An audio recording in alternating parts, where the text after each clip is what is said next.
गुस्से से तुरंत अपनी जगह से उठती वो दुश्मने जहाँ के सामने आकर खड़ी हुई थी। उसका कॉलर जकड़ लिया। क्यों क्यों किया आपने मेरे साथ ऐसा? मुझसे मोहब्बत करके मुझे राह के बीचों बीच छोड़कर क्यों चले गए? वो रोते हुए अपने होश में नहीं लग रही थी। आरब राठौर ने जबड़े भींचे और उसके हाथों को झटके से अपने कॉलर से हटाया और उसके बालों को गर्दन की जड़ से पकड़कर खींचते हुए उसका चेहरा ऊपर उठाया, अपने चेहरे के और भी करीब किया। बस 1 इंच का फासला बचा था जिसे आरब ने नहीं मिटाया। अपनी हद में रहो, मेरे कॉलर तक पहुंचने वाले के हाथ सलामत नहीं रहते, वो गरजा था। तो मुझे भी मार दो। वो अपने अंदर दर्द का तूफान लिए बैठी थी। या तो उसे मिटा देना था या आज खुद मिट जाना था। आरब उसके चेहरे पर अपनी गर्म सांसों की तपिश बिखेरता फौरन उसे छोड़कर पीछे हटा। दूर रहो मुझसे, वरना मेरी जुनूनियत सह नहीं पाओगी, वो जैसे खुद को यकीन दिला रहा था। मैं कब करीब आई आपके? आप आते हैं मेरे करीब और अब भी आप मेरे कमरे में हैं। वो उस पर तंज करती उसके सामने आई थी। उसके याद दिलाने पर आरब को अपना भूला बिसरा मकसद फिर से याद आया। तुम्हारे साथ रात बिताने आया हूँ ताकि सुबह तुम्हारे घर वाले मुझे तुम्हारे कमरे से निकलता हुआ देखें। और आरब, वो तड़प ही तो गई थी उसकी बात पर। जो शख्स कोई भी रिश्ता न होते हुए भी उसकी इतनी इज्जत करता था कि उससे बात करते हुए भी नजरें फेर लिया करता था, कभी नज़र भरकर नहीं देखा था, आज वो सब कुछ होते हुए भी उसकी इज्जत पर वार करने चला आया था। एयरपोर्ट से बाहर कदम रखते ही उसके चारों ओर गार्ड्स ने उसका घेरा बनाया था। शाही अंदाज में वो घमंडी चाल चलता एयरपोर्ट से बाहर निकला था, जहां मीडिया की भीड़ जमा थी। वो कोई आम इंसान नहीं था, वो मशहूर बिजनेसमैन, खरबों का मालिक आरब राठौर था, जिसकी ज़्यादातर जिंदगी हिंदुस्तान से बाहर लंदन में ही गुजरी थी। लेकिन आज उसे 1 साल बाद वापस हिंदुस्तान आना पड़ा था। हर एक की निगाह उस पर थी और हिंदुस्तान वापस आने की वजह दिग्विजय सिंह था, उसका पुराना और आजीवन दुश्मन। सर, आपकी फैक्ट्री से भारी मात्रा में हथियार और ड्रग्स बरामद हुए हैं, इस बारे में आप क्या कहना चाहेंगे? आरब राठौर एक न्यूज़ रिपोर्टर की बात पर गाड़ी में बैठते हुए ठिठक कर रुका था। अपने चश्मे उतारते हुए वो एक गहरी मुस्कान के साथ पीछे की ओर मुड़ा। ये मेरे खिलाफ साजिश है पुलिस वालों की, धीमे लहजे में बोलता वो बहुत सी लड़कियों के दिलों पर बिजली गिरा गया। लेकिन लेकिन सर, पुलिस वालों की आपसे क्या दुश्मनी? आप कौन से गैंगस्टर हैं? एक और सवाल दागा गया। आरब राठौर ने दिल ही दिल में दिग्विजय को कोसा, जबकि चेहरे पर वही मुस्कान थी। पुलिस वालों की यारी कबूल नहीं की, उसी की सजा मिल रही है, एक अदा से कहता वो चश्मा दोबारा लगा गया। आप झूठ बोल रहे हैं। आप यूं ही पुलिस पर इल्ज़ाम नहीं लगा सकते। पुलिस पागल तो नहीं जो यूं ही किसी को भी अरेस्ट कर ले। आपने जरूर कोई गुनाह किया होगा, तभी आपको पुलिस वालों से चिढ़ हो रही है। एक स्त्री स्वर सुनते ही आरब राठौर के कदम रुक गए थे। दिल भी धड़का था। उस आवाज को वो लाखों में पहचान सकता था। वो पलटा था और बस एक नज़र उस पर पड़ी थी कि वो वापस मुड़ गई और फिर लोगों की भीड़ में कहीं गुम हो गई। वही आवाज़, वही हरे नयन, वही मास्क, वही तीखी नज़र। आरब राठौर कब भूल पाया था उसे, जो आज भी उसके दिल में बसी हुई थी। मैं 1 साल बाद हिंदुस्तान वापस लौटा, लेकिन उसे खबर हो गई। क्या वो इंतजार कर रही थी? आरब राठौर का दिल जोरों से धड़का।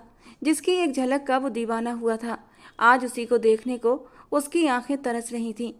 वो चाह कर भी अपने दिल को अपने इख्तियार में नहीं कर पा रहा था, जो सिर्फ और सिर्फ अपने महबूब की तमन्ना लिए बैठा था। गहरे सांस भरता वो अपनी शर्ट के 2 ऊपरी बटन खोल गया।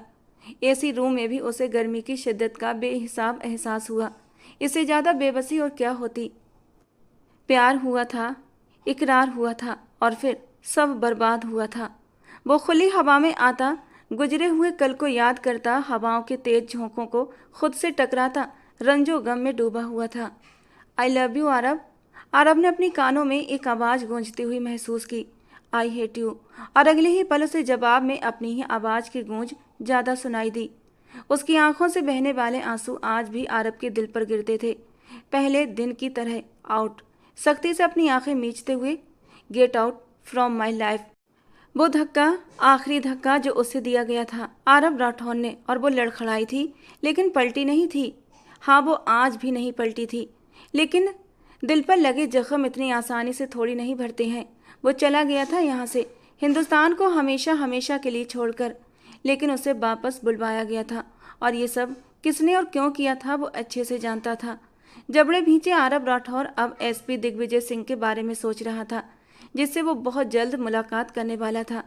अतीत के झरोखों से निकलता वो आने वाले वक्त को सोचने लगा। दिग्विजय सिंह अपने नाम का ही एक था। एसपी के पद पर होने के बावजूद उसे काउंटर स्पेशलिस्ट के नाम से जाना जाता था। बेहद सरफिरा और जिद्दी इंसान था, जो आरब राठौर का कभी जिगरी दोस्त हुआ करता था, आज जानी दुश्मन था। सिर्फ एक वजह ने उन्हें एक दूसरे से जुदा कर दिया था, उसकी मुंह बोली बहन निशा।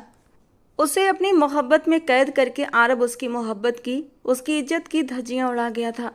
और अब निशा की जान को खतरा भी था, और दिग्विजय जानता था अगर निशा को कोई बचा सकता है तो वो आरब राठौर ही है। अब तो उसे वापस बुलाना ही था, और दिग्विजय ने उसकी फैक्ट्री में सामान रखवा दिया, जिस वजह से उसे वापस आना ही पड़ा। वापस आते ही उसकी टक्कर उसी निशा से हो गई, जिससे मिलने का उसने खुद से वादा तोड़ दिया था, सिर्फ अपनी बहन पूनम की खातिर। निशा, तुम रो रही हो? हेमा ने उसके आंसू पोंछे थे। वो बहुत जालिम इंसान है हेमा, उसे जरा भी मेरा ख्याल नहीं। वो आज 1 साल बाद वापस आया है, और वो भी सिर्फ अपने किसी मकसद के लिए। क्या उस शख्स को मेरी याद एक पल के लिए भी नहीं आई? कोई भूली भटकी याद। निशा रो रही थी। चुप हो जाओ। जिस शख्स ने 1 साल पहले तुम्हारी मोहब्बत को ठुकरा दिया, उस शख्स को तुम अब तक दिल में बसाए बैठी हो। ये पागलपन है निशा, छोड़ दो उसे और आगे बढ़ो। अपनी जिंदगी से उस इंसान को निकाल फेंको। यही तो नहीं कर सकती ना मैं हेमा, नहीं कर सकती। कर सकती तो 1 साल तक उस बेवफा का इंतजार न करती। निशा बुरी तरह से सिसकते हुए रो दी। हेमा के पास अब कहने को कुछ भी नहीं बचा था, क्योंकि सामने बैठी लड़की मोहब्बत में नहीं, इश्क में पूरी तरह डूबी हुई थी, और इश्क तो लाइलाज होता है। शायद उस पर इश्क का ऐसा नशा चढ़ा था कि उसे किसी की कोई बात समझ नहीं आ रही थी। आरब राठौर इस वक्त पुलिस स्टेशन आया था। उसे दिग्विजय सिंह से मिलना था, और अब ये मुलाकात टालना नामुमकिन था, और जल्दी ही उसे ये मुलाकात करने का वक्त हासिल हो गया। दोनों जानी दुश्मन आज आमने सामने थे। दिग्विजय ने चेहरे पर सख्ती सजाए आरब राठौर को देखा। आरब के चेहरे पर गुस्से की इंतहा थी। तो तुमने मुझे यहाँ बुलाने के लिए ये बेहद घटिया चाल चली है दिग्विजय सिंह, जिसके लिए मैं तुम्हें दाद तो नहीं दे सकता, लेकिन अफसोस जरूर कर सकता हूँ। आरब राठौर की बात पर दिग्विजय सिंह अपनी कुर्सी से उठता हुआ उसके करीब आया। Welcome to India. कहते हैं जंग और प्यार में सब जायज़ है, लेकिन हमारी तो दोस्ती और दुश्मनी में भी सब जायज़ है। दिग्विजय की बात पर आरब राठौर ने होंठ भींचते हुए उसे देखा। तुम जितनी मर्जी चालें चल लो दिग्विजय सिंह, लेकिन फिर भी तुम अपने मकसद में कामयाब नहीं होगे और मुंह के बल गिरोगे। यही बात मुझे तुमसे करनी है आरब राठौर। दिग्विजय ने उसी के लहजे में जवाब दिया। तुम भी जितनी मर्जी चालें चल लो, जहाँ तुम्हारा नसीब जुड़ा है तुम्हें वहीं खींच कर ले जाएगा। Sign here. एक पेपर और पेन उसकी ओर बढ़ाया, जिसे राघव ने गुस्से से थामा और वहाँ साइन कर दिए। शराफत से पूरे 10 दिन यहाँ आकर साइन करते रहना, वरना आरब राठौर के खिलाफ कोई भी कार्रवाई करने में मुझे बड़ा मजा आएगा। दिग्विजय की बात पर आरब का बस नहीं चल रहा था कि सामने खड़े शख्स का गला ही दबा दे। जिन नसीबों की तुम बात कर रहे हो, उन नसीबों को तो देखो तुम कैसे बदलता हूँ मैं। आरब राठौर दिल ही दिल में एक मजबूत इरादे के साथ सोचता हुआ बाहर निकल गया। एक वक्त था वो जुनूनी मोहब्बत करती थी उस शख्स से, जो उसकी मोहब्बत को ठुकरा कर चला गया था, सिर्फ अपनी बहन की खातिर। और आज वो उससे शिद्दत से नफरत का इजहार करती थी, लेकिन अपने दिल को समझा नहीं पाती थी, जो आज भी उसी के लिए जुनूनी था। निशा का आज दिल बहुत ज़्यादा घबरा रहा था। उसे घर वापस आते पूरे रास्ते यही महसूस होता रहा जैसे कोई उसका पीछा कर रहा है। वो कुछ महीनों से यही महसूस कर रही थी। कभी कभी जब रोड पर चल रही होती तो कोई गाड़ी इतनी स्पीड से पास से निकलती कि वो 1 फीट पीछे की ओर उछलकर फुटपाथ पर गिरती थी। ऐसा लगता जैसे पीछे वाला जानबूझकर उसे अपनी गाड़ी से टक्कर मारना चाहता है। लेकिन भला निशा का कौन दुश्मन हो सकता है, ये सोचकर वो खुद को समझा लेती थी। राहुल और हेमा उसके चचेरे भाई बहन थे, और वो दोनों से छोड़ने उसके घर आए थे। उनके साथ वो देहरादून गई थी अपने चाचा के घर, और आज वो देहरादून से मुंबई वापस पहुंची थी। अपने घर पहुंची तो उसकी माँ आराधना जी उसे देखते ही खुश हो गई थी। आराधना जी उसे लेकर बहुत बहमी थी। उनके जीने के लिए यही तो एक सहारा था, निशा, जिस पर वो अपनी जान छिड़कती थी। उनके 2 बेटे थे, समीर और नैतिक। समीर की एक रोड एक्सीडेंट में मौत हो गई थी, जबकि नैतिक छोटा बेटा था जो 1 साल पहले घर छोड़कर चला गया था और आज तक वापस नहीं आया था। आज तक कोई नहीं जान पाया कि वो कहाँ है। आराधना जी की दिली आरजू थी कि वो अपने दोनों बेटों को अच्छी शिक्षा और अच्छी जिंदगी देंगी, लेकिन वक्त की दी गई चोट देखिए कि दोनों बेटे ही खो गए थे और सिर्फ निशा उनके पास रह गई थी। निशा उन्हें अब सबसे ज्यादा प्यारी हो गई थी। वो उसे खुद से एक पल के लिए भी दूर नहीं करती थी। कभी कभी निशा अपनी चाची से मिलने चली जाया करती थी, क्योंकि निशा अपनी चाची से भी बहुत प्यार करती थी, लेकिन वो जानती थी उसकी मामा उसके लिए बहुत फिक्रमंद रहती हैं। यही वजह थी कि वो कभी भी उनसे दूर नहीं जाती थी। लेकिन चाची से भी उसे काफ़ी मोहब्बत थी और वो अक्सर मुंबई से देहरादून चली जाती थी। निशा की ख्वाहिश की वजह से आराधना जी उसे जाने देती थीं, वरना उनका बस चलता तो एक लम्हे के लिए भी निशा को अपनी आंखों से दूर न करती, क्योंकि आराधना जी की निशा में जान बसती थी। ममा क्या हुआ, रोने क्यों लगी? निशा ने उन्हें अपने गले से लगाते हुए पूछा। बस बेटा, मुझे तुम्हारी दूरी चैन नहीं लेने देती। तुम्हारे वजूद से मेरी सांसें जुड़ी हैं। मुझे कभी भी छोड़कर मत जाना। वो रोते हुए उसका माथा चूम रही थी।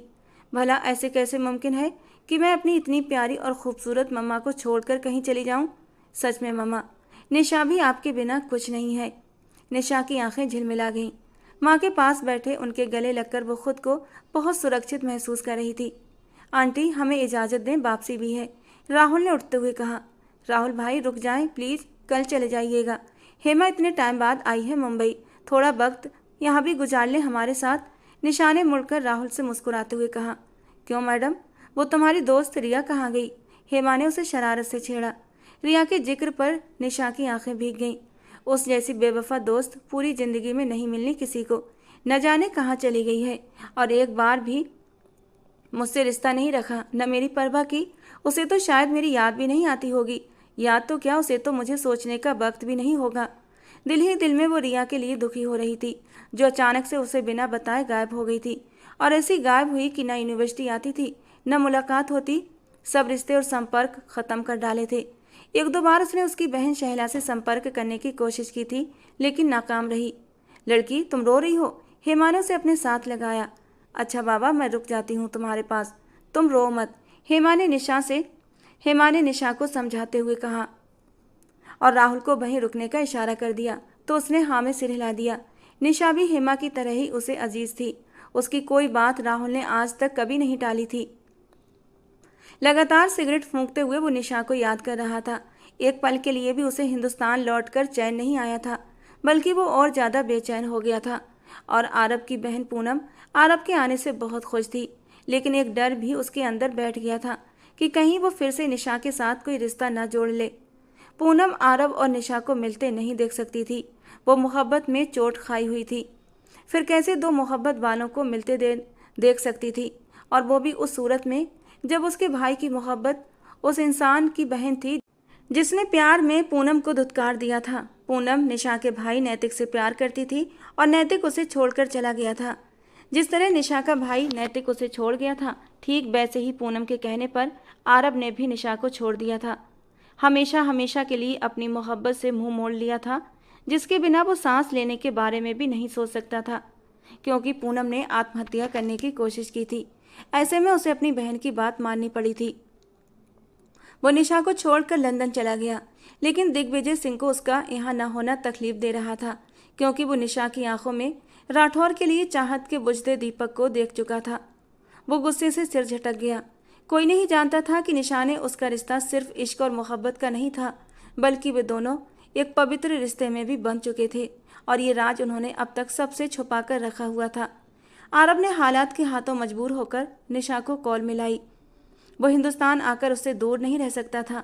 उसका दिल, उसका तन मन अपनी मोहब्बत की तलब में जल रहा था।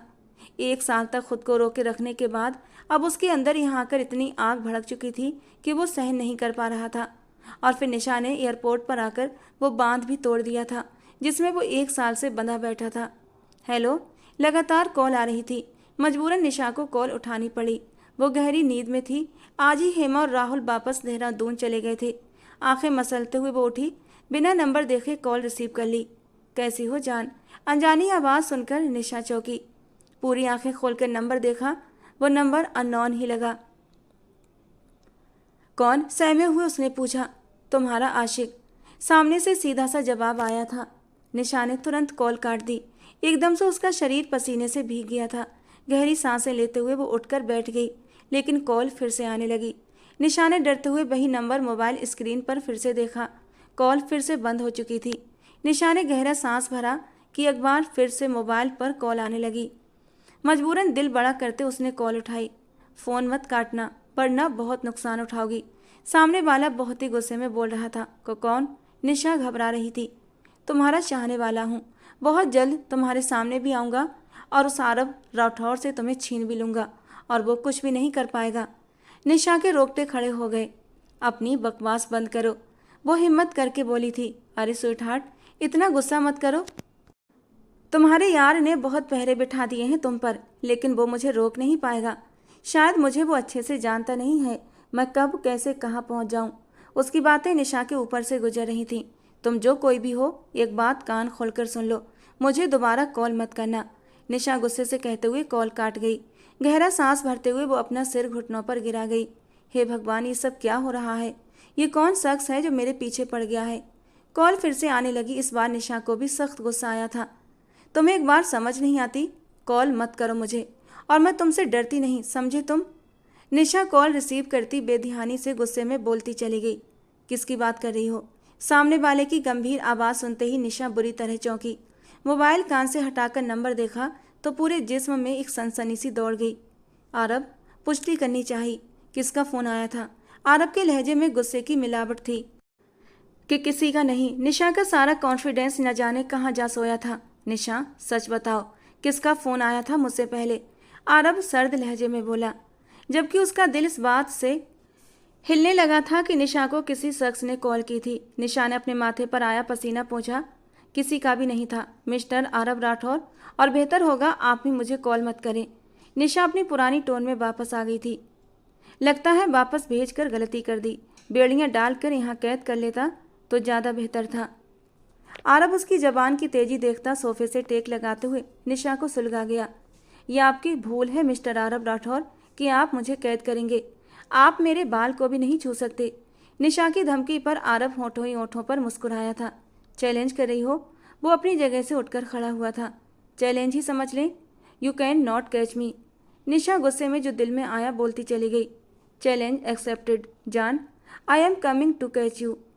आरब राठौर उसे जलजलों की जद में छोड़ता कॉल काट गया। उसकी इस बात पर निशा का दिल जोरों से धड़क उठा।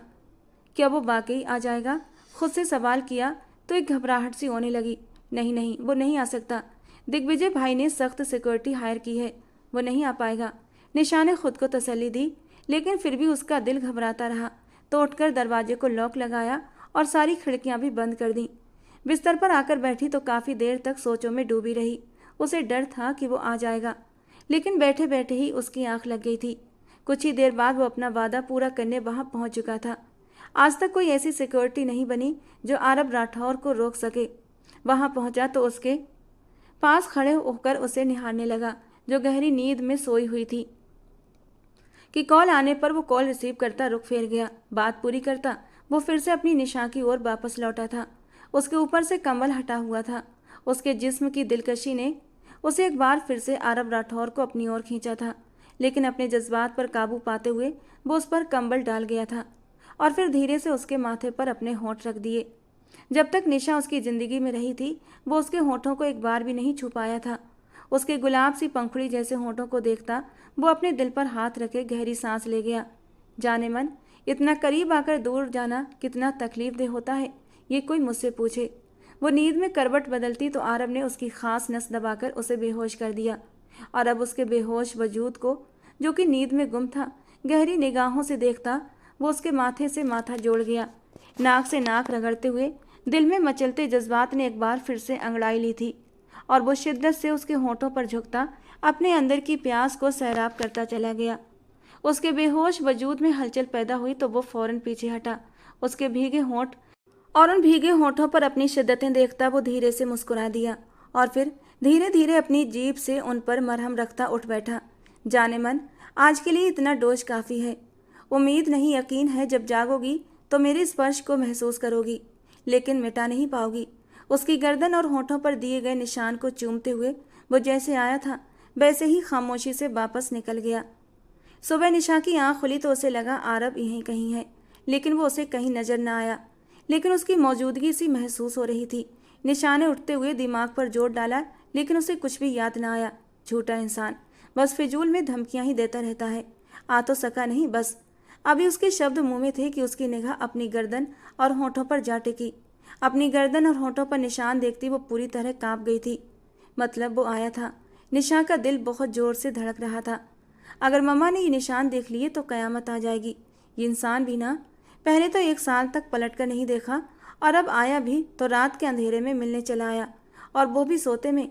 निशा बाहर निकलते दुपट्टा अच्छे से ओढ़ते बाहर आराधना जी के पास आती, नाश्ते की तैयारियां करने लगी। वो तो अच्छा था कि होंठ का निशान हल्का था और इतना दिखाई नहीं दे रहा था, लेकिन गर्दन का निशान कुछ ज़्यादा ही गहरा था। आरब, ऐसा नामुमकिन है। निशा विदा होकर इस घर में नहीं आएगी, मैं तुम्हें बता रही हूँ। और 1 साल पहले ये सब खत्म हो गया था ना, अब दोबारा क्यों सोचने लगे तुम उसके बारे में? आरब ने पूनम के सामने निशा से शादी का जिक्र किया तो वो गुस्से से भड़क गई। पूनम दीदी, देखिए ये सब जरूरी है। निशा से शादी करके उसे घर में लाना अब जरूरी हो गया है। आपको बता रहा हूँ, आपने मेरे साथ चलना है बाहर रिश्ता लेकर। वो कतई और जिद्दी अंदाज में बोला। इम्पॉसिबल। आरब, जिस घर ने मुझे ठुकरा दिया उस घर की बेटी को हम यहाँ विदा करके नहीं लाएंगे, वो अंतिम लहजे में बोली। मैं फैसला कर चुका हूँ दीदी, आपको मेरे साथ चलना ही होगा। वो भी जिद्दी अंदाज में बोला। क्यों? आखिर क्यों? जब 1 साल पहले सब कुछ खत्म कर दिया था तो अब फिर से क्यों? वो भड़की। अभी नहीं बता सकता, वक्त आने पर सब कुछ बता दूंगा। कल तैयार रहिएगा, साथ चलेंगे। उम्मीद करता हूँ मेरी बात मानेंगी। वो अपनी कहता हुआ मोबाइल पर आई कॉल रिसीव करता वहाँ से बाहर निकल गया।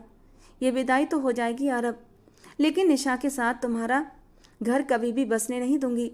वो गुस्से में सोचती पागल हो रही थी। जबकि आरब क्या सोचे बैठा था ये वो नहीं जानती थी। मेन गेट से अंदर आती 2 गाड़ियों को देखकर आराधना जी और निशा दोनों ही हैरान रह गई थीं। नौकर ने आकर उन्हें मेहमानों के आने की जानकारी दी और फिर थोड़ी ही देर बाद वो दोनों भाई बहन अंदर दाखिल हुए, जिनकी मौजूदगी माँ बेटी को चौंका गई थी। उनके साथ नौकरानियाँ भी थीं, जिनके हाथों में मिठाई की टोकरियाँ और भी बहुत सारा सामान था। आराधना जी उन्हें पहचान गई थीं। नैतिक के जरिए वो पूनम को जानती थीं, और जिस तरह नैतिक ने पूनम के रिश्ते से इनकार किया था, उसके बाद ही नैतिक घर छोड़कर चला गया था। पूनम को देखकर उनके पुराने जख्म फिर से ताज़ा हो गए। क्यों आए हो तुम दोनों यहाँ? आराधना जी ने गुस्से से पूछा। इस घर से एक बार फिर से रिश्ता जोड़ने आए हैं। इस बार मैं अपने भाई आरब राठौर का रिश्ता आपकी बेटी के लिए लेकर आई हूँ, और उम्मीद करती हूँ आप न सिर्फ इसे कबूल करेंगी बल्कि जल्दी ही विदाई की तारीख भी तय करेंगी। पूनम ने बड़े घमंडी अंदाज में बैठते हुए कहा। नामुमकिन। मैं अपनी नाजों पाली बेटी को तुम जैसे मक्कार और जालिम लोगों को कैसे दे सकती हूँ? हरगिज नहीं। उठो और इसी वक्त यहाँ से निकल जाओ। आराधना जी गुस्सा रोकते हुए बोली। पूनम ने एक नज़र चुप खड़े आरब राठौर की ओर डाली, जिसकी निगाहें निशा पर से हटी नहीं रही थीं। गहरी सांस लेते हुए पूनम ने पहलू बदला। जरा भी शर्म हया नहीं, कैसे आंखें फाड़ फाड़ कर देख रहा है। मुंह में बड़बड़ाते हुए वो अब की बार उसे घूरने लगी। आंटी, आप मेरा और निशा का रिश्ता आज तय कर रही हैं, और अगले शुक्रवार को मैं बारात लेकर आ रहा हूँ, और किसी भी तरह की कड़वाहट नहीं चाहता। बेहतर होगा ये सब खुशी खुशी तय हो जाए।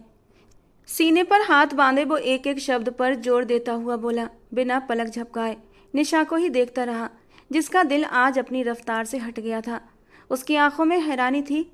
अच्छा, तो आरब राठौर, तुम भारत इसीलिए आए हो कि मुझसे शादी कर सको, या यहाँ आने के बाद मकसद बदल गया है? निशा समझ नहीं पाई।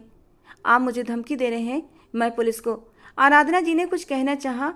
बिल्कुल नहीं आंटी, ऐसा करने की सोचना भी मत। आपकी बेटी अपने पंख पहले ही कटवा चुकी है।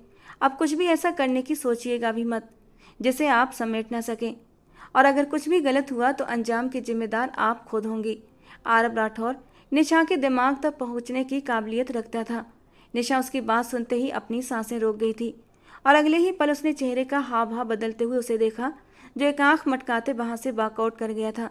पूनम भी अपनी साड़ी का पल्लू ठीक करती आराधना जी के पास आई थी।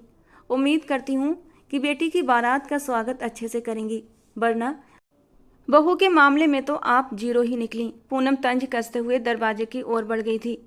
आराधना जी उनके जाते ही निशा की ओर गुस्से में बढ़ी थी। और एक जोरदार थप्पड़ उसे जड़ दिया।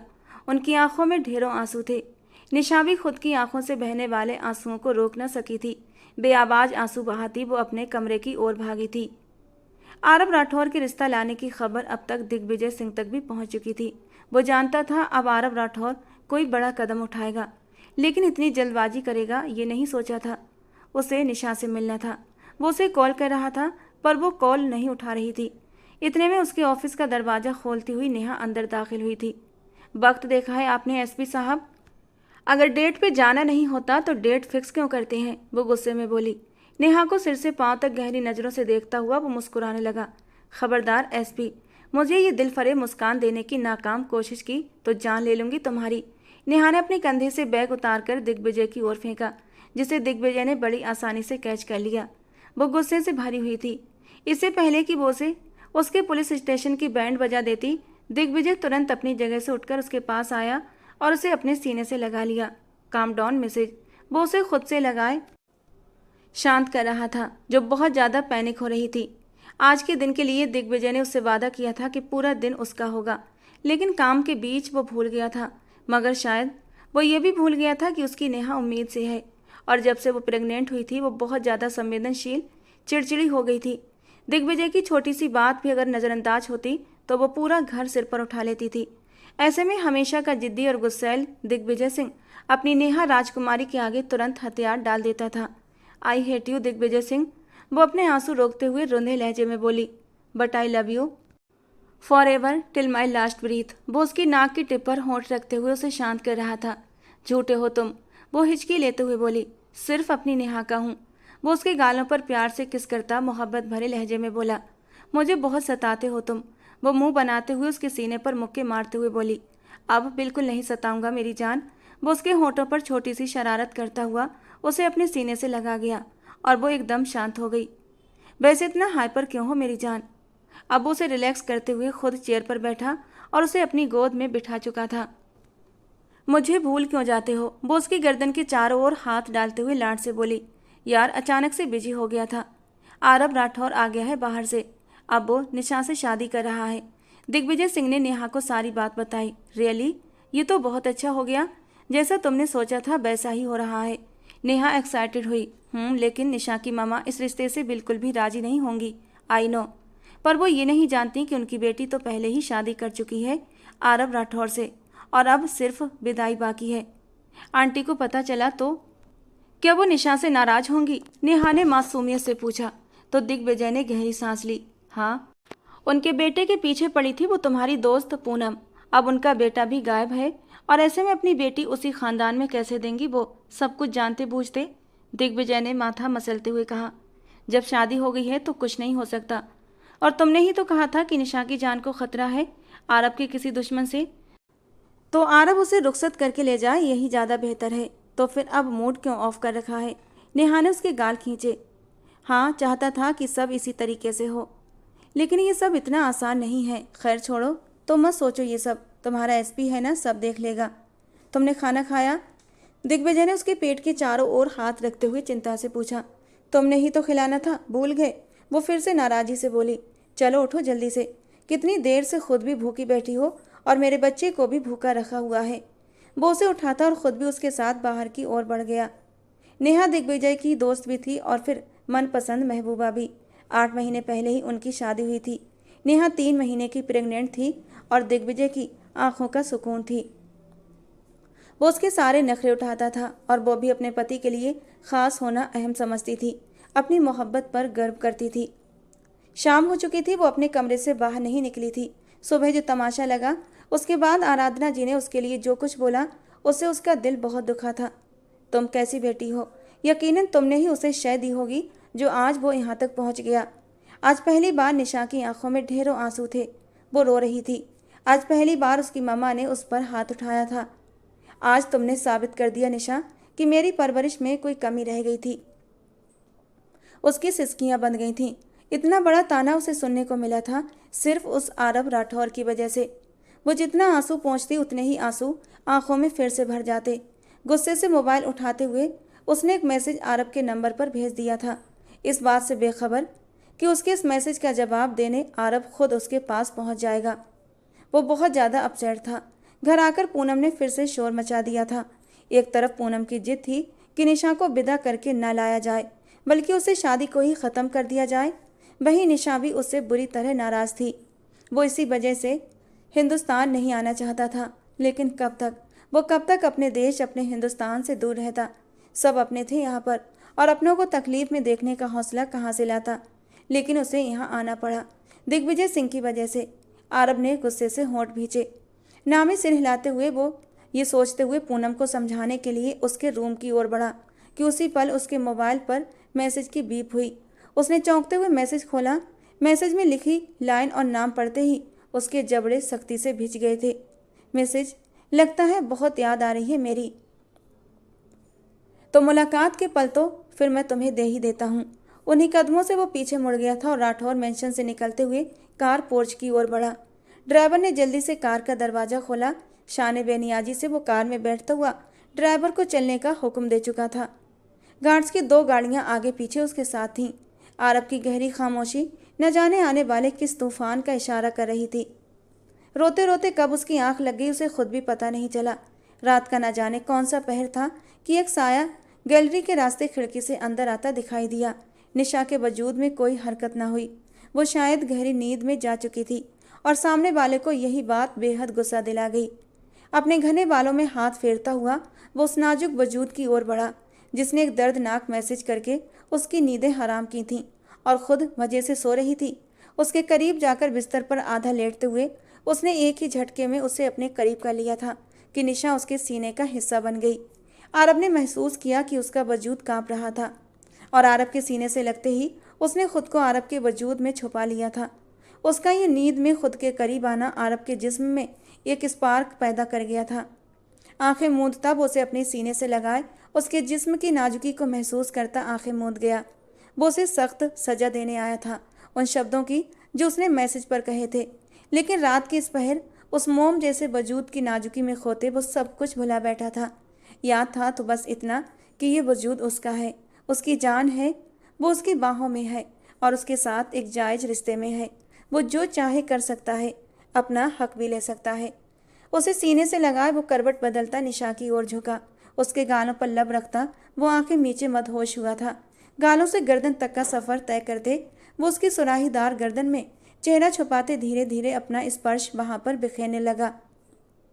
उसके हुस्न का नशा था या इश्क का, अपने हक का जुनून था या शिद्दत पसंदी। आरब राठौर खुद को जज्बात की रवानी में बहकने से रोक न पाया। शिद्दत से उसकी गर्दन पर निशान देता वो उसके कसमसाने पर भी बिना गौर की उस पर झुका। उसकी कमर के पीछे हाथ ले जाता उसकी शर्ट को अनजिप करने लगा। निशा के गहरे सांसों की तपिश से आरब राठौर को अपना वजूद जलता हुआ महसूस हुआ। बेहोशी में ही वो शिद्दत से उसके लबों पर झुका। निशा फौरन करंट खाती आंखें खोल गई और सामने वाले की सख्त पकड़ पर वो अपनी आंखें पूरी की पूरी खोल गई। लेकिन अंधेरे में उसे कुछ समझ न आया। निशा का दिमाग अभी पूरी तरह जागा नहीं था। वो बस अपनी सांसें रुकती महसूस करती, घबराते हुए दोनों हाथों से अपने ऊपर झुके वजूद को धकेलने की कोशिश करने लगी, जिससे आरब राठौर थोड़ा पीछे होता, खुमार से भरी निगाहों से निशा को देखता। उसके दोनों हाथ अपने हाथों में जकड़ता तकिए के ऊपर टिका गया और दूसरे हाथ से उसकी फ्रॉक को नीचे सरकाते उसके होठों से 1 मिनट के लिए भी दूर नहीं हुआ था। निशा को लगा अभी उसका सांस रुक जाएगा। अपनी शर्ट को नीचे की ओर महसूस करते निशा की आंखों से खामोश आंसू तकिए में समा गए। आरब उसकी गर्दन से उसके कंधों तक होठों से शिद्दतें बिखेरता उसे सिसकने पर मजबूर कर गया। आरब लीव मी, वो गुस्से से चिल्लाई। उसका ये चिल्लाना आरब राठौर को बेहद बुरा लगा। एक जोर का वाइट वो उसे तड़पा गया। आरब उसके शब्दों की मार का जवाब अपनी शिद्दतों से दे रहा था। आरब, वो फूट फूट कर रो दी। वो उसकी इतनी शिद्दतें नहीं सह सकती थी। सिर उठाते आंखों की लाली की झलक लिए वो निशा को देखने लगा। अंधेरे में उसका नाजुक वजूद बुरी तरह लड़खड़ा रहा था। शर्ट सरकती हुई काफ़ी नीचे आ चुकी थी। उसके वजूद की रौनकें आरब पर साफ दिख रही थीं, उसे तड़पा रही थीं। निशा ने सहमते हुए अपनी आंखें खोलते जज्बात से भरे अंदाज में अपने ऊपर झुके आरब को देखा, जो अपना सारा वजन उसी पर डालकर उसे हिलने तक नहीं दे रहा था। झटके से उसके सिर के पीछे हाथ डालता उसका सिर उठाया, उसका चेहरा अपने चेहरे के और करीब कर लिया। बहुत कड़े शब्दों की मार मारती हो जी चाहता है अभी तुम्हारे वजूद के अंदर अपनी सारी शिद्दतें उतार दूं, लेकिन मैं ऐसा नहीं करूंगा। कभी सोचा ही नहीं कि तुम्हें तकलीफ दूं, लेकिन वो बिना पलक झपकाए उसके चेहरे पर गरजा, जबकि निशा का दिल सूखे पत्ते की तरह लड़खड़ा रहा था। मुझे मजबूर मत करो कि मैं आपे से बाहर होते बिना विदाई के अपना हक हासिल कर लूं, और तब तुम्हारा रोना सिसकना कुछ भी काम नहीं आएगा, और ना ही मेरा दिल मोम बन सकेगा। अपने होठों को उसके जख्मी होठों से रगड़ता वो उसे सख्ती से समझा रहा था। निशा बुरी तरह डर गई और उस वक्त पछता रही थी जब गुस्से में उसने आरब राठौर को मैसेज किया था, लेकिन फिर हिम्मत करके बोल ही पड़ी, सब आपकी वजह से हुआ है। आज मम्मा ने मुझे इतना कुछ सुनाया, मुझ पर हाथ उठाया, उन्हें मुझ पर भरोसा नहीं रहा। Just because of you. आपसे गहरी नफरत महसूस हो रही है आरब राठौर। जी नहीं चाहता आज के बाद आप मेरी नज़रों के सामने भी आओ। I hate you, just go to hell. Aarab ने उसे झटके से छोड़ा। वो गहरे सांस लेकर पीछे बिस्तर पर गिर गई। आरब ने मुश्किल से खुद पर काबू पाते अपने बालों में हाथ फेरा। उसका गुस्सा और उग्रता कम होने का नाम नहीं ले रही थी। वो उसे कैसे कह सकती थी गो टू हेल। कसकर मुट्ठियां बांधी। आरब आप जानते हैं ना, निशा आप पर मरती है, नहीं जी सकती आपके बिना। आप दिखाई न दें तो निशा की सांसें रुक जाती हैं। आप सांसों से भी ज़्यादा प्यारे हैं। 1 साल पहले निशा के कहे शब्द आज कानों में गूंजे। वो बेहद बेचैन हो उठा था कि वो शब्द सच थे या जो आज उसने कहे वो सच थे। लेकिन एक बात तय थी, वो निशा से अपनी मोहब्बत का हक नहीं छीन सकता था। न चाहते हुए भी उसे निशा ही चाहिए थी। शुक्रवार तक का वक्त दिया था तुम्हें, लेकिन अब बस अब नहीं। आरब राठौर ने मुड़कर निशा से गरजते हुए कहा, कल ही बारात लेकर आ रहा हूँ। अपनी जिद्दी माँ को बता देना, कोई भी ड्रामा क्रिएट न करें, वरना वो हाल करूँगा कि सोचती रह जाओगी। समीर को तो खो चुकी हो, अपने दूसरे बेटे नैतिक को भी खो दोगी जब उसकी सांसें थम जाएंगी। आरब की बेरहमी पर निशा का दिल दहल गया। ऐसा कुछ नहीं होगा आरब, आप अभी मुझे जानते नहीं। अगर आपने मेरे भाई के साथ कुछ भी गलत करने की कोशिश की तो क्या कर लोगी तुम? आरब ने गुस्से से उठते हुए उसे दूर किया था। बेस्ट पर हाथ रखे गहरे सांस भरते हुए वो खुद पर मुश्किल से काबू पाता था। वो वहां से चले जाना चाहता था, वरना वो मोहब्बत की धारा में बहकर अपना मकसद भूल जाता। लेकिन निशा आज और ही लहजे में आई थी। तुरंत अपनी जगह से उठती आरब के सामने खड़ी हो गई। उसका कॉलर पकड़ लिया। उसे अपनी मोहब्बत के ख़त्म होने का सबसे ज़्यादा दर्द था, जो उसने उसे छोड़ दिया था, और एक बार भी उसे इस बारे में सफाई नहीं दी थी। क्यों आपने मेरे साथ ऐसा किया? मुझसे मोहब्बत करके मुझे सड़क पर छोड़कर क्यों चले गए थे? वो रोते हुए अपने होश में नहीं थी। आरब ने जबड़े भींचे, उसके हाथों को झटके से अपने कॉलर से हटाया और उसके बालों को पकड़कर उसका चेहरा ऊपर उठाया, जिससे केवल 1 इंच का फासला रह गया था, जिसे आरब ने मिटाया नहीं। अपनी हद में रहो, मेरे कॉलर तक पहुंचने वालों के हाथ सलामत नहीं रहते, उसने गरजते हुए कहा। तो मुझे भी मार डालो। वो अपने अंदर दर्द के तूफान लिए बैठी थी। ख़त्म कर देना था या फिर आज ख़त्म हो जाना था। आरब ने उसके चेहरे पर अपनी गर्म सांसें बिखेरते हुए तुरंत उसे छोड़कर पीछे की ओर हटा। मुझसे दूर रहो, वरना मेरे जंगलीपन को और पागलपन को सह नहीं पाओगी, वो जैसे खुद को समझा रहा था। मैं कब तुम्हारे करीब आई? तुम आते हो मेरे करीब, और अभी भी तुम मेरे कमरे में हो। निशा ने उस पर तंज किया। उसकी याद दिलाने पर आरब को अपना भटका हुआ मकसद फिर से याद आ गया। तुम्हारे साथ रात बिताने आया हूँ, ताकि सुबह तुम्हारी जिद्दी माँ मुझे तुम्हारे कमरे से निकलते देखें। और आरब, निशा तड़प गई उसकी बात पर। जो व्यक्ति किसी रिश्ते में न होकर उसकी इतनी इज्जत करता था, उससे बातें करते हुए नजरें चुरा लेता था, कभी पूरी नज़र से नहीं देखा, आज वो इज्जत तोड़ने आया था। फिक्र मत करो, तुम्हारे करीब नहीं आऊँगा और तुम्हें छू भी नहीं पाऊँगा। और ये सच था, क्योंकि वो उसके करीब आया था, लेकिन उसे सिर्फ डराने। ये बताऊँगा कि मैं तुम्हारे साथ रिलेशन में हूँ, तभी तो वो तुम्हें मुझे सौंपेंगी।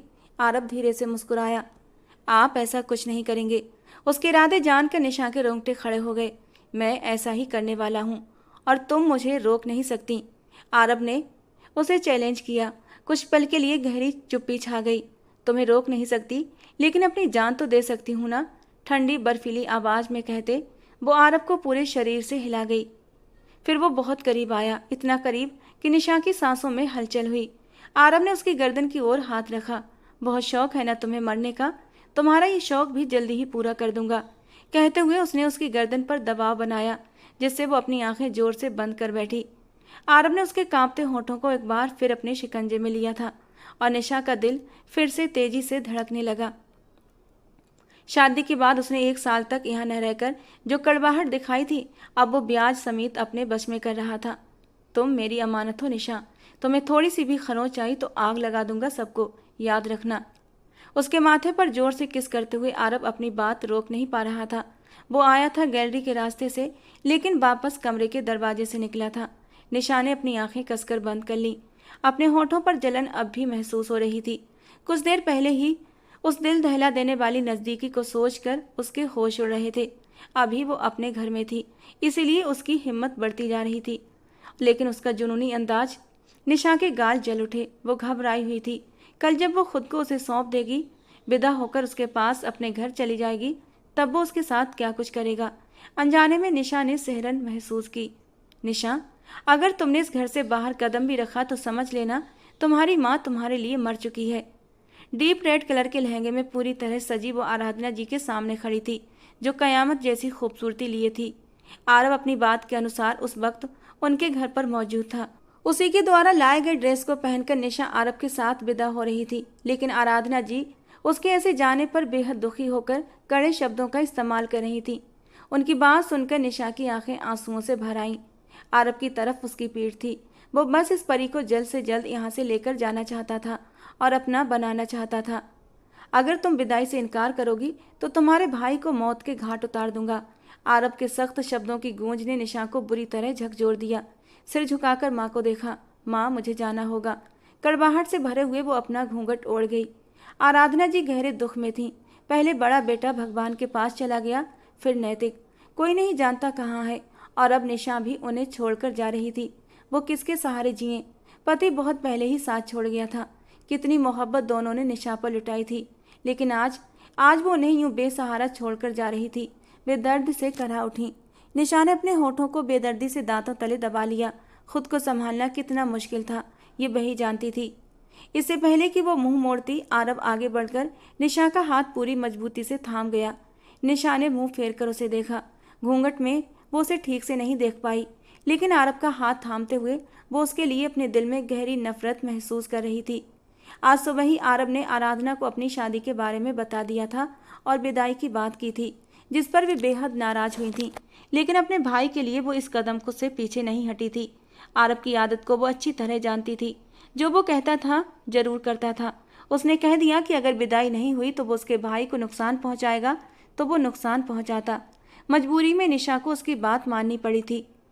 अपना ख्याल रखना सासू माँ, कल मिलेंगे। आरब ने निशा का हाथ मजबूती से थाम कर आराधना जी से कहा। काश तुम मर जाओ। आराधना जी रोते हुए आरब को बद्दुआ देने लगी। निशा ने हैरत से माँ को देखा। वो कैसे अपनी बेटी को उसकी विदाई पर ऐसी बद्दुआ दे सकती थी। बिना चाहे निशा के हाथ की पकड़ आरब के हाथ पर कड़ी हुई थी, जिसे आरब ने महसूस किया। लेकिन आराधना जी को जवाब देना भी जरूरी था। उनकी तरफ देखते हुए वो हल्के से मुस्कुराया था। सासू माँ, इतनी टेंशन लेने की जरूरत नहीं है। इतनी जल्दी नहीं मरने वाला, आपको नानी बनाकर ही मरूंगा। आरब की बात सुनकर निशा के गाल लाल हो गए, जबकि आराधना जी गुस्से में दांत पीसते हुए उसका सामना करने से मुंह फेर गईं। आरब मुस्कुराते हुए निशा का हाथ थामकर मेन गेट की ओर बढ़ते हुए आराधना जी को एक आंख नहीं भाया। वो सीधा वहां से निकल गया। निशा ने आंसू भरी सिसकी के साथ एक नज़र अपने घर को देखा, जिसे वो हमेशा हमेशा के लिए छोड़कर जा रही थी। दर्द हद से बढ़ रहा था। जाली वाले घूंघट में वो अपना घर देख रही थी। जब आरब ने उसे कार में बिठाया तो निशा बिना कोई तमाशा किए चुपचाप कार में बैठ गई। कार अब राठौर बिला की ओर बढ़ रही थी। वहीं रुक जाओ भाई। जैसे ही वो निशा की कलाई थामकर राठौर हाउस में दाखिल हुआ, पूनम ने उन्हें वहीं रुक जाने को कहा। उसकी आवाज़ काफ़ी ऊंची थी। उसकी आंखें रो रो कर सूजी हुई थीं। मतलब वो जान चुकी थी कि आज आरब निशा को विदा करके ला रहा है। अनजाने में आरब ने निशा का हाथ छोड़ा। निशा ने उसका हाथ छोड़ना गहराई से महसूस किया। दीदी, मेरी बात, बिल्कुल करीब मत आना मेरे। पूनम ने उसे वहीं रुक जाने को कहा और वो बाकी रुक गया। तुमने ऐसा क्यों किया? क्यों? वो चिल्लाई। दीदी, मेरी बात सुनो। आरब तड़प रहा था। उसकी लाडली बड़ी बहन उसकी वजह से तकलीफ में थी। उसका बस नहीं चल रहा था कि वो क्या करे। मैं सबको आग लगा दूंगी। प्लीज़ दीदी, खुद को शांत करें और मेरी बात सुने। नहीं, कुछ नहीं सुनना मुझे। तुम उस लड़की को घर लेकर आए जिसके भाई ने मेरे दिल की दुनिया उजाड़ दी, मुझे बर्बाद कर दिया। तुम कैसे कैसे उसे अपनी जिंदगी में शामिल कर सकते हो? कैसे कैसे उसे राठौर हाउस की बहू बना सकते हो? पूनम की सांसें अटक गईं और आरब का दिल धड़कना भूल गया। निशा जो सांस रोककर सब सुन रही थी, अपना घूंघट हटाकर सामने खड़ी उस लड़की को देखने लगी जो आने वाले वक्त में उसकी जिंदगी दांव पर लगाने वाली थी।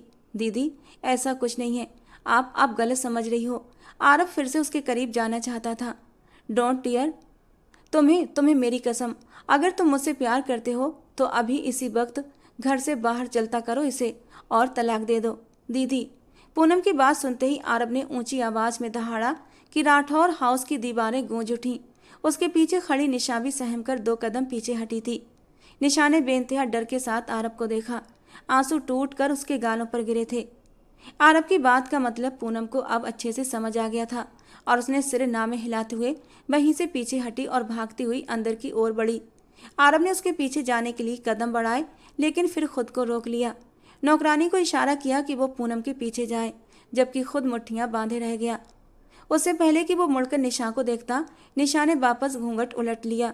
आरब ने दांत पीसते हुए उसे देखा। उसकी तरफ बढ़ते हुए उसकी कलाई को जोर से पकड़ लिया और अपने कमरे की ओर बढ़ा। निशा उसके साथ खींची चली गई। कमरे में ले जाकर उसने उसे जोर से जमीन पर पटका था। वो बुरी तरह जमीन पर गिर गई।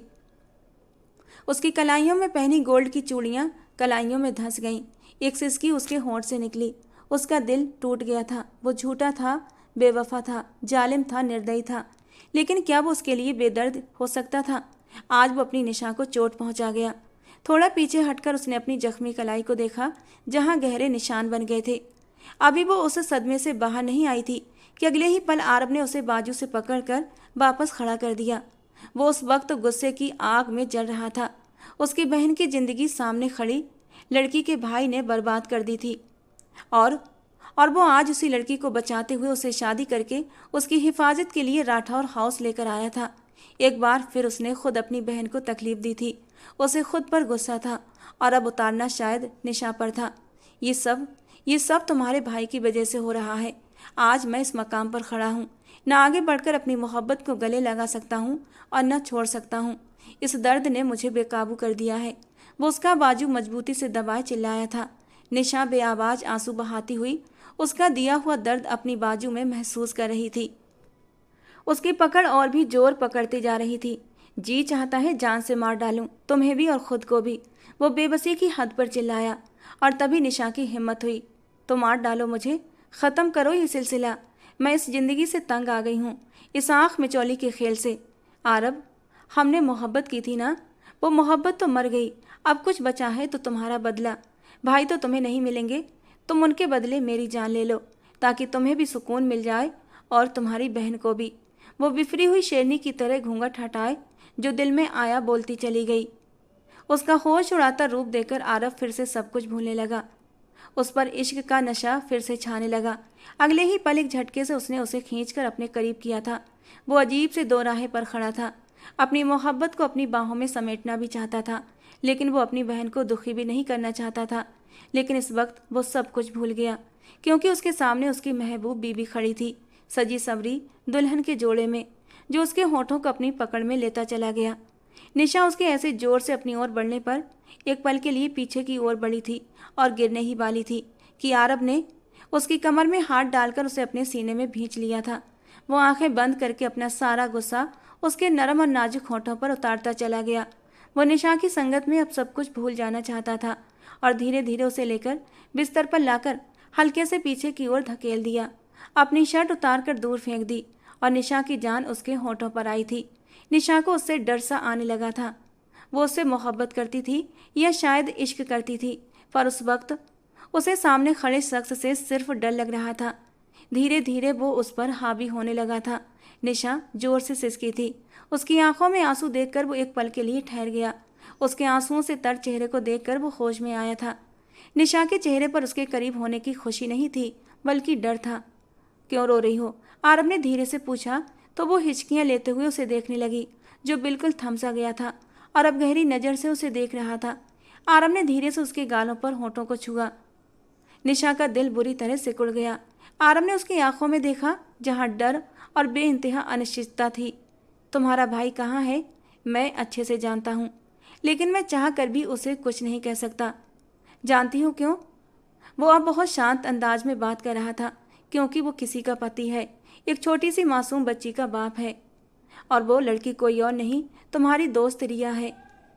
अपनी बहन के अरमानों का कत्ल करने की सजा उसे दे दूं, लेकिन एक बेटी से उसका बाप कैसे छीन लूं? वो लब भींचे बेबसी से बोला था। निशा हैरानी से आंखें फैलाकर उसे देख रही थी। एकदम से वो पीछे हटता बिस्तर पर बैठा। निशा गहरी सांस भरते हुए बेड के साथ चिपकी। ना तो तुम्हें छोड़ सकता हूँ, न दीदी को तकलीफ दे सकता हूँ, इसीलिए हिंदुस्तान छोड़कर चला गया था।